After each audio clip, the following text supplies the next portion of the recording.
उत्तर प्रदेश में एक पति पत्नी का झगड़ा देश भर में चर्चा का विषय बना हुआ है। पति का रोता बिलखता चेहरा देखकर लोग कह रहे हैं कि इसके साथ गलत हुआ। अब तो आप समझ ही गए होंगे कि हम ज्योति मौर्य और आलोक मौर्य की बात कर रहे हैं। इन दोनों पति पत्नी के बीच विवाद की असली वजह पद है। पत्नी उत्तर प्रदेश में ग्रेड ए की अफसर है, जबकि पति सफाई कर्मचारी है। ये बात तो आप लोगों को भी पता होगी कि एसडीएम के मुकाबले चतुर्थ वर्गीय कर्मचारी का ओहदा बेहद छोटा होता है।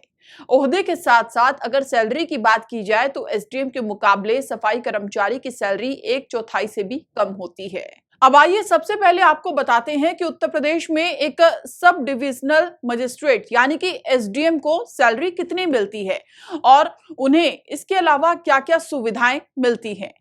बेसिक सैलरी अगर एसडीएम की बात करें तो 56,100 रुपए से अधिक होती है और ये जो सैलरी होती है वो 1,77,500 रुपए तक होती है।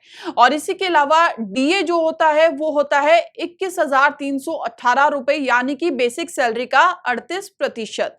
और हाउस रेंट अलाउंस होता है एचआरए जो कि 4,488 रुपए से लेकर 15,147 रुपए तक दिया जाता है। इसके अलावा अगर बात करें ट्रांसपोर्ट अलाउंस की यानी कि टीए जो मिलता है वो होता है 7,200 रुपए से लेकर 10,000 रुपए तक ही मिलता है। तो एसडीएम की जो टोटल सैलरी हुई वो हुई 92,565 रुपए और जो पीएफ कटता है वो कटता है 6,732 रुपए और एनपीएस 7,741 रुपए। यानी कि जो इन हैंड सैलरी यानी कि हाथ में जो सैलरी आती है वो तकरीबन आती है 77,792 रुपए। जहां तक ज्योति मौर्य की बात है तो उन्हें इससे ज्यादा सैलरी मिलती होगी। ये तो एक शुरुआती अनुमान है। एसडीएम को सैलरी के साथ कई प्रकार के भत्ते और सुविधाएं भी मिलती है। सरकारी आवास हो गया, सुरक्षा गार्ड, माली और कुक जैसे हाउस हेल्प, एक सरकारी वाहन, एक टेलीफोन कनेक्शन, फ्री बिजली वगैरह वगैरह। और इसके अलावा आधिकारिक यात्राओं के दौरान उच्च श्रेणी का सरकारी आवास और रिटायरमेंट के बाद पेंशन। चलिए अब बात करते हैं आलोक मौर्य की। साल 2009 में आलोक मौर्य पंचायत राज विभाग में चतुर्थ श्रेणी कर्मचारी के रूप में भर्ती हुए थे।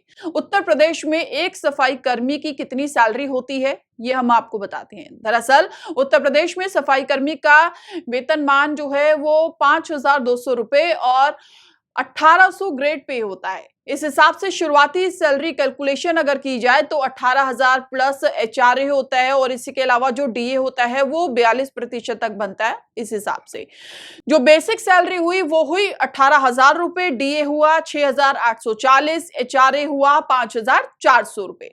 यानी कि जो कुल सैलरी होती है वो होती है 30,240 रुपए। इसमें पीएफ और एनपीएस का कंट्रीब्यूशन माइनस करने पर जो सैलरी बनती है यानी कि जो इन हैंड सैलरी मिलेगी वो है 25,596 रुपए। हालांकि अनुभव और पद के आधार पर इसमें बढ़ोतरी होती है। अगर आलोक की बात करें तो उनकी नियुक्ति 2009 में हुई थी, जिसको करीब 14 साल हो चुके हैं। इस हिसाब से उनके वेतन में भी बढ़ोतरी लाजमी है। तो ये थी एसडीएम ज्योति मौर्य और पति आलोक के बीच का अंतर, जो इस विवाद की पूरी वजह बना हुआ है। हालांकि पति आलोक का दावा है कि ज्योति मौर्य और उनके बीच 2010 से 2020 के बीच कोई दिक्कत नहीं थी। पूरा परिवार सब कुछ ठीक ठाक चल रहा था, लेकिन अचानक मनीष दुबे की एंट्री के चलते उनके परिवार में बिखराव हुआ। आलोक मौर्य ने पत्नी ज्योति से विवाद की वजह को सीधे तौर पर मनीष दुबे को ठहराया है। लेकिन आप लोग क्या सोचते हैं, हमें अपनी राय जरूर बताएं। नमस्कार।